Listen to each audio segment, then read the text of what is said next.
There are now a number of dedicated video recording apps which give you lots of manual control over your camera's settings. But also note, some smartphone makers include very good video recording apps with their devices. For example, Samsung have restored Pro Mode for video to their latest handsets. There's also the Sony Xperia 1 and Sony Xperia 5, which come with the excellent Cinema Pro app. In addition, LG also include manual controls for video in their V30, V40, V50 and the coming V60 handsets.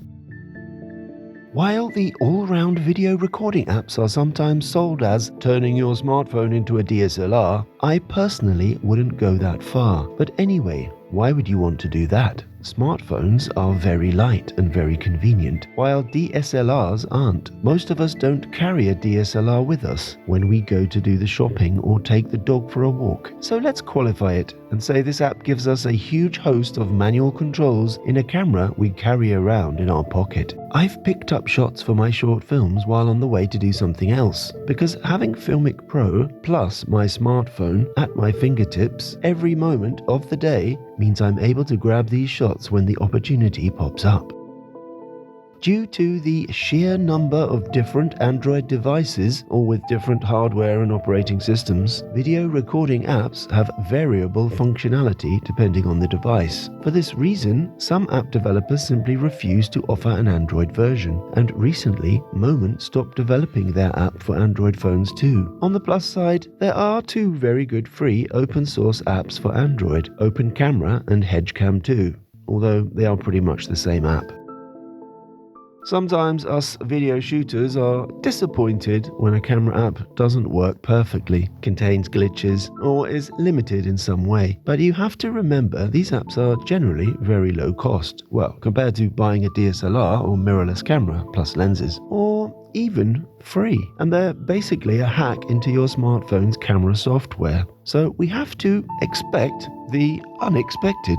However, with a native app, which comes included as part of the package of your smartphone, a device which can cost over $1,000 to like $1,500, then we can rightly be more demanding with our expectations. Device manufacturers have full access to their own camera hardware and software, so they should be able to provide more reliable video shooting systems. The leader of the pack by a long way is FiLMiC Pro. The app has been used to shoot multi-million-dollar feature films. It's been used by several notable name directors. I've even shot 5 short films with it. FiLMiC Pro provides extensive manual control over such settings as focus, ISO, frame rate, resolution, shutter speed, and white balance. The interface is well laid out and user-friendly. There are also a number of metering options available, including histograms and live analytics. In addition, FiLMiC Pro has integration with a number of leading gimbals and other hardware, such as the Moondog Labs anamorphic lens. This latter function de-squeezes the anamorphic lens so you don't need to later, and also works with other anamorphic lenses. An in-app purchase opens up gamma curve controls for natural, dynamic, flat, and FiLMiC Pro's log version 2, plus live shadow and highlight adjustments, and live RGB, saturation, and vibrance adjustments. The guys at FiLMiC Pro have created the most extensive video recording app on both iOS and Android. They've really stretched the boundaries and pushed every phone to its limits, and that strength is sometimes its weakness, as the huge range of features available can sometimes result in stability issues. The app works very well with iOS, but when it comes to Android phones, some devices work better than others. However, FiLMiC offer an app which will evaluate your smartphone to let you know if it's compatible.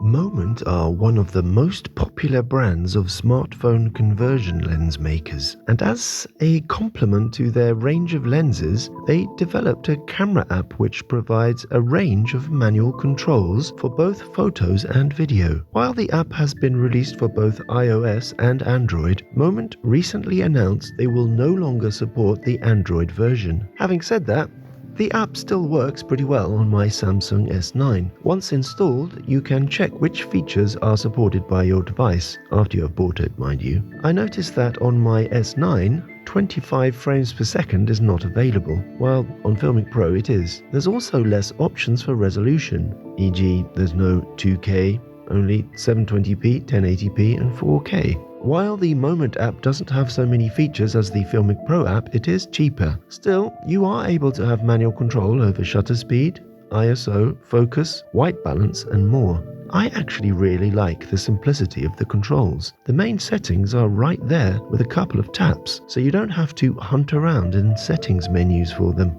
There's also a log color profile and a de-squeeze option for anamorphic lenses. For iPhone users, the one app which seems to regularly compete with FiLMiC Pro is Mavis. The app comes with many of the features included in FiLMiC Pro. While there is a basic free version of Mavis, to get the most features requires payment at varying levels. The full app with all the features costs $17.99. The app can record at HD, 2K and 4K as well as carrying a host easily accessible manual controls, and the user interface is perhaps a little easier on the eye than FiLMiC Pro 2.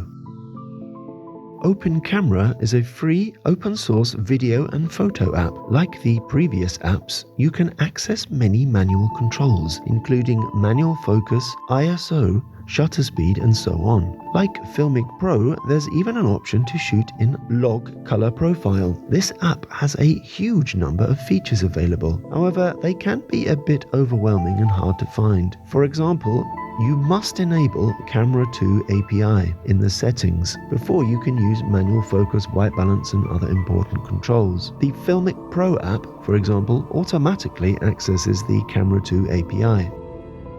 HedgeCam 2 is another free camera app, which is actually derived from Open Camera. For that reason, both apps function in a very similar way. However, you might say HedgeCam 2 has taken over where Open Camera left off. The user interface of HedgeCam 2 is, for me, while still very similar to Open Camera, a little bit more user-friendly. One useful addition is the angle meter HedgeCam 2 have included. Remember, like Open Camera, you have to enable Camera 2 API to get all the features. Now, I tried using manual settings on both these apps. Whether this is just my device, Samsung S9, I don't know, but when I tried to record 25 frames per second at 1/50th of a second shutter speed and 40 ISO, both apps showed reduced video quality. Well, the video begins to shudder a little bit. So I experimented with Open Camera a bit more and noticed that while you can set it to 25 frames per second, when you hit record, it tells you it's actually 15 frames per second. And 15 frames per second is going to give you stuttering video, like old black and white movies. Meanwhile, when I switch to 24 frames per second, hitting record shows it actually is recording at 24 frames per second.